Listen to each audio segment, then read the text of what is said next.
This week in economics on the 28th of August, our last program for August. Numbers man here. This has been a very interesting week. It fits into our so-called seesaw model. The market was up, the market was down. The shorters were out there and the manipulation was out there, and we'll get to that in a minute as we fill in the blanks. We'll first go to the latest statistical material from the Bureau of Economic Analysis. This is dated on Thursday, the 27th of August. And it is national income, product accounts, gross domestic product, second quarter 2015. This is the second estimate here, corporate profit, second quarter 2015 preliminary estimate.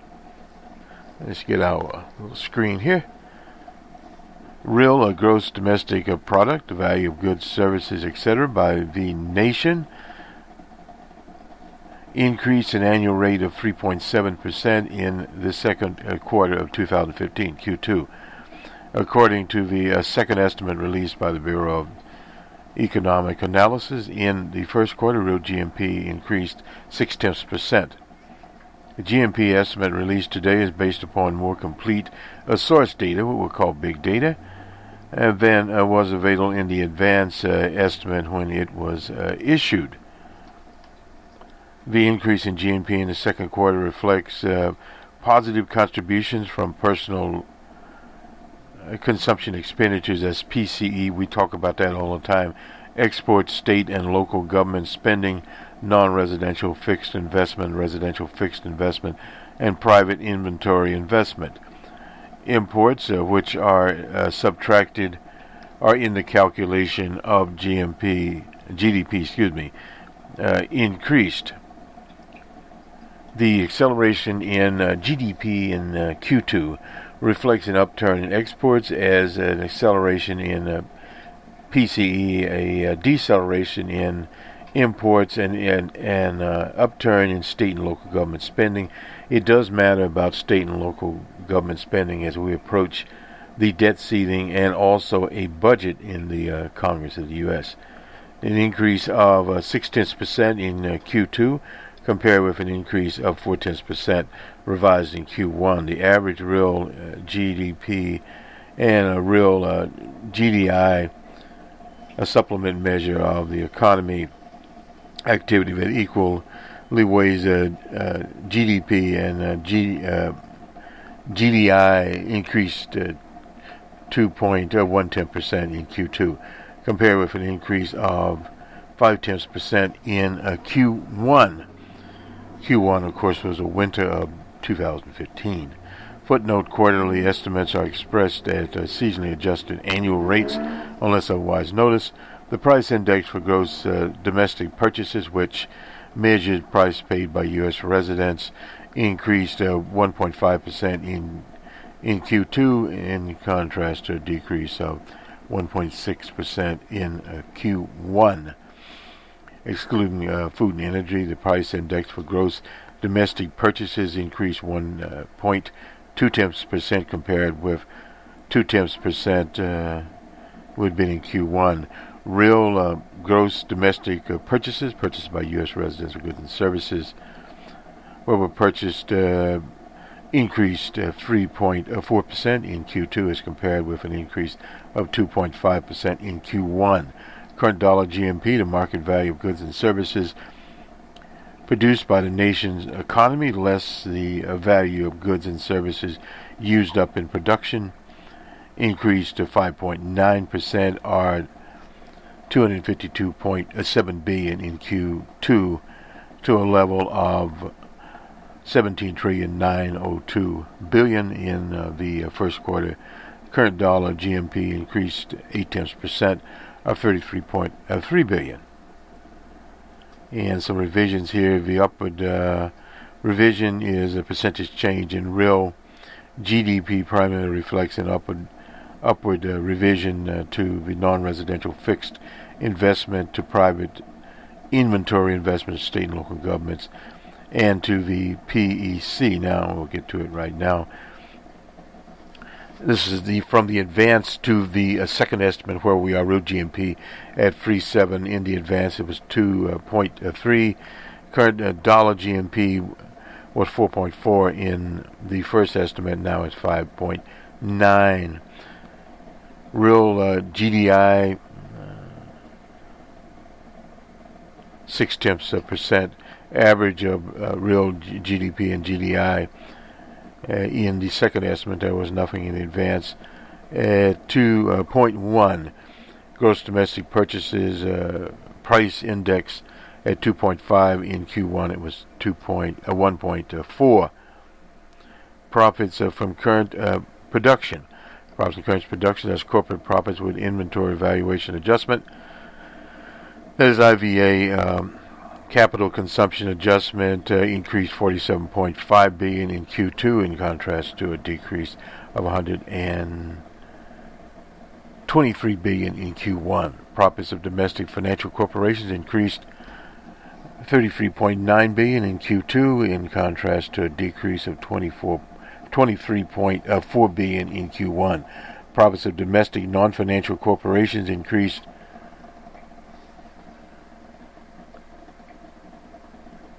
1.5 billion in contrast. Wait a minute here. Looks like a typo here. Anyway, to a decrease of 70.5 billion. The rest of the world's component of profits decreased 2.9% compared with a decrease of 29 billion. That's profit decrease of 2.9 billion. This measure is calculated as the difference between receipts from the rest of the world and payments to the rest of the world in Q2. Receipts increased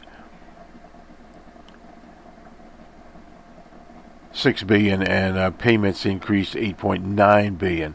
Taxes on corporate income increased 28.3 billion in Q2 compared with an increase of 5.5 billion in Q1. Profits after taxes with IVA and increased 19.2 billion, and in contrast to a decrease of 128.4 billion as in Q1. Dividends increased 1 billion in the second quarter, compared with an increase of 6.3 billion in Q1. Undistributed profits increased 18.2 billion, in contrast to a decrease of 134.7 billion. Net billion, in contrast to a decrease of 135.5 billion. And the IVA and CCAD inventory withdrawal and depreciation of fixed assets reported on tax return. Historic cost basis to current cost economic measurements used in national income and product accounts. The IVA decreased by 78.1 billion in Q2, in contrast to an increase of 45.7 in Q1.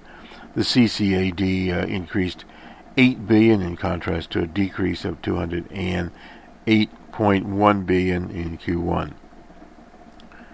Gross value added of non-financial domestic corporations. That's the real gross value added there. And that does it for us in this particular summary. Now let's go to China. We'll start with China. This is from a New China here. China's fresh monetary moves to benefit its economy. Argentine experts. This is Buenos Aires here. This is by the Xinhua news agency on the 25th of August. Argentina's media Tuesday focused on China's recent exchange rate adjustment and cuts in reserve requirement ratio and interest rates, saying that those measures would help China tackle complex domestic and global changes. In an editorial published in the daily La Nación, Raúl Orcha, a professor at the University of Buenos Aires, said the move to adjust exchange rates was motivated by a determined attitude to transform the yuan as soon as possible into a currency of global reach. To do this, it was and is essential to gradually open up the movement of capital and slowly loosen controls on the exchange market to achieve a new level of equilibrium, Ochoa said. The measures being put in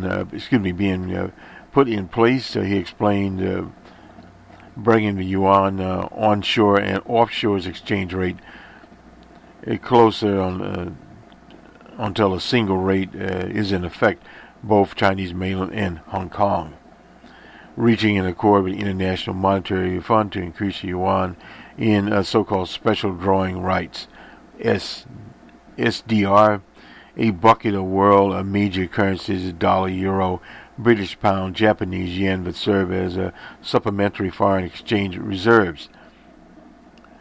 The fast pace of these decisions has to do with speeding up China's transformation into a global player, not the world's factory anymore. Things are moving on, making progress towards new frontiers in technology and management, Ochoa said. China's internal transition is a consumer-driven economy, is turning out to be very complicated and requires that the country amply positions itself on the global stage in order to sustain it. The editorial concluded with an announcement Tuesday from the People's Bank of China, the country's central bank, that it was cutting the reserve requirement ratio, required levels of cash reserves at banks, and key interest rates to promote restructuring and stability of the real economy. On September 6, the RRR for financial institutions will be cut by 50 basis points. On Tuesday, interest rates for 1 year lending and deposits will be cut 25 basis points to 4.6% and 1.75% respectively. This marks the fourth time, in 7 months the bank has cut the RR, and the fifth time it has cut the interest rate in almost 9 months.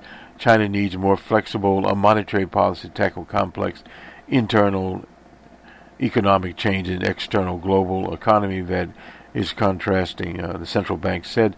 Two of Argentine dailies, the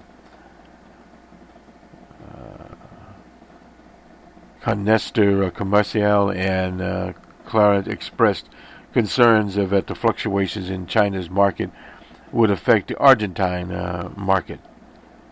However, Luis Palmer Canan said these concerns were ill-founded. In a radio interview, Palmer said without doubt all the global stability has repercussions. All global instability has repercussions for Argentina, but to believe that the instability of the Argentine financial market, basically its exchange market, is caused by China is a mistake. Argentina's imbalances are 90% due to national economic policy. That is from Palmer. Still, China will continue to dominate the headlines, said Sabrina Hojahu, an analyst with a consulting firm Portfolio Personnel. This week, the spotlight will continue to focus on China and emerging markets in general. Now, this is one of the things we look to the emerging markets, and we'll go and try to fill this in from the Reuters news agency. What we're trying to do here is add more sources to our analysis, whether it be